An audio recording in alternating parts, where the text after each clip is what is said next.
right, guys, so we're going to talk about oil pastels today. And I know a lot of you are so anxious to get your hands on those oil pastels. You got them in your art print kit, right? So here are some of the oil pastels that I have. I have a basic kit like you guys. I have a variety of colors, some of those primary colors, the secondary colors, intermediate colors. So I have a wide range of colors like you. Mine look a little bit different than yours. I have a basic kit. You guys have a basic kit. I'm going to show you how to use them today. So I'm going to show you how the different techniques that you can use when making a work of art with oil pastels. So oil pastels, what are they? How can we use them? What are we going to do with them for our next project? So we need to learn a little bit about them before we dive in and start working with them, right, and making art. So some of you, most of you, are probably familiar with crowns, right? And yes, I know I said crown. I am from southeastern Pennsylvania, outside of Philadelphia in the suburbs. So my dialect is a little bit different than what you guys typically say. I know you're all going to comment on it. Just wanted to get it out of the way. So a crown is a stick. It's waxy. A lot of us, when we are toddlers, this is our first form of art making, right? You probably grab a crayon, you start drawing and scribbling when we were younger. So the oil pastel is like the cooler, upgraded version of a crown. It is not waxy. It is very smooth. They do come in stick form, so it is similar to a crown. So it comes in a stick. And it's very smooth. It's very rich. It has vivid colors. We're going to talk about how to use them today, the different techniques. I'm going to use a pumpkin to show you the different techniques when working with oil pastels. There's a rhyme and reason to using those oil pastels to get them to work the way we want them to, and to get our artwork to look beautiful and rich and kind of like a painting. It's a lot different than a crown, but it comes in a stick and it's smooth like a crown, but we're going to talk about those techniques. So you guys have been using either a pumpkin or another type of produce. Some of you have been using a pomegranate for your first impressions project.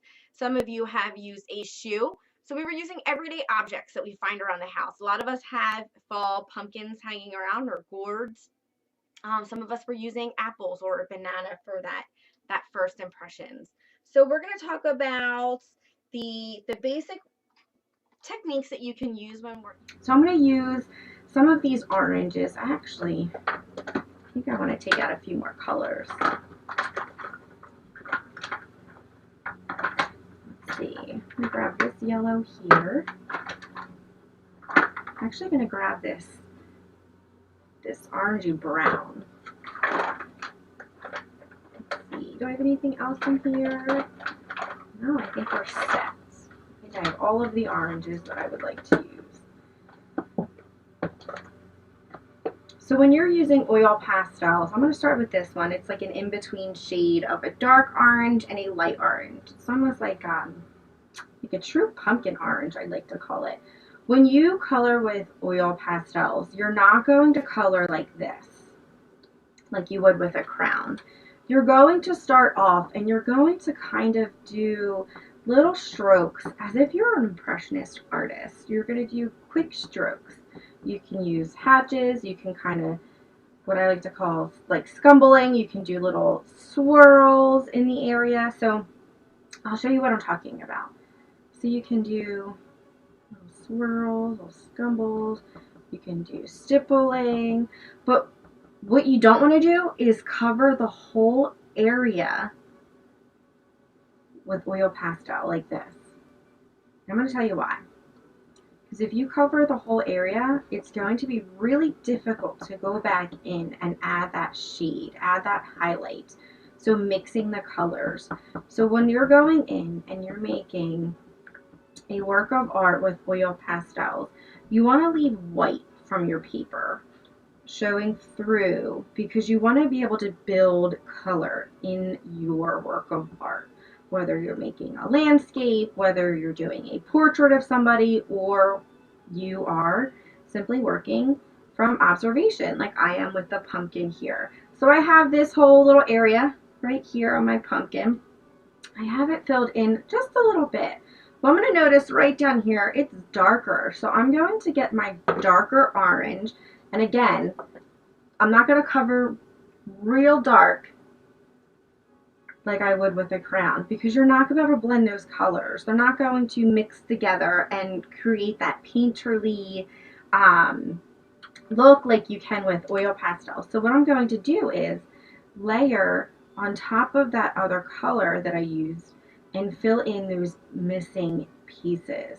So I'm going to go in and I'm going to kind of scumble. So scumbling is kind of just going, kind of scumble on the paper, but I'm going to fill in those white areas. And if you get close, and I'll bring it up to you guys, you can see the white areas. You can see where I use the orange. You can see where I'm starting to fill in those white areas with that other darker color. All right, so I go in, I'm going to scumble a little bit. So the idea of oil pastels is to build on top of colors, leaving that white area so you can start to fill in those gaps to build up the color, build up the depth, right? So when you are using the colors, I'm going to use some yellow now. I'm going to go in up here where it would be lighter. And I'm going to fill in the white areas with a little bit of yellow.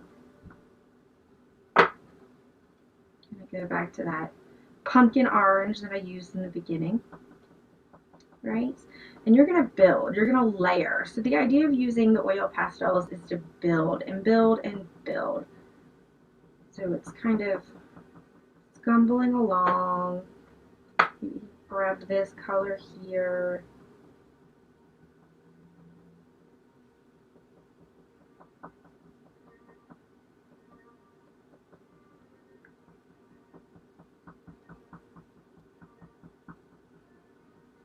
So when you add a bunch of colors and you're using colors monochromatically, right? So we talked about monochromatic colors. So I'm using variations of oranges, lights, dark oranges, lighter oranges, some yellows even, to build up my pumpkin. It's giving it depth. It's starting to give it dimension. So when you're using oil pastels, the idea is to build upon the color, to kind of give it dimension, make it pop. So here I am going in with a darker orange. And you can use bigger strokes, right?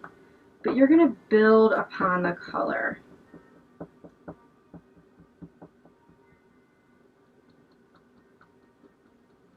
You can do lines,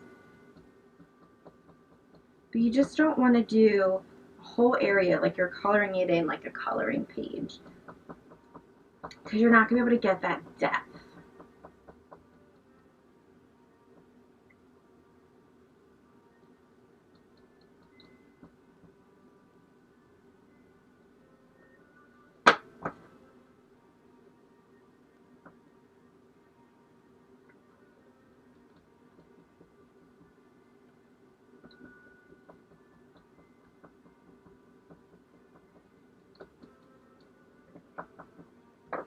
I'm going to grab some yellow. I'm going to fill in some of the area here. So you want to keep building and building to get these colors to blend when you're layering, and you're going to fill in all these white areas. I'm going to go in on this side here.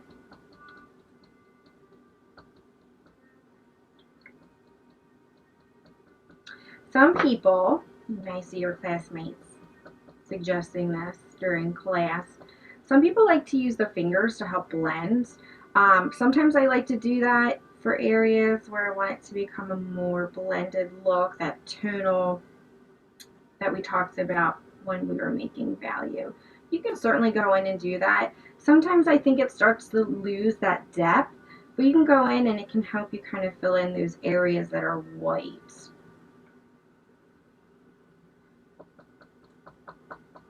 But remember, when we make our Impressionism landscape, you want that mark making to show, because again, we're getting inspired by those Impressionist artists. We're not using paint, so we're going to have that painterly brushstroke with the lines, right? So we're just going to use lines to help us create that Impressionism look. So it's a lot lighter up here in my artwork. do my pumpkins. I'm going to put a pop of yellow here.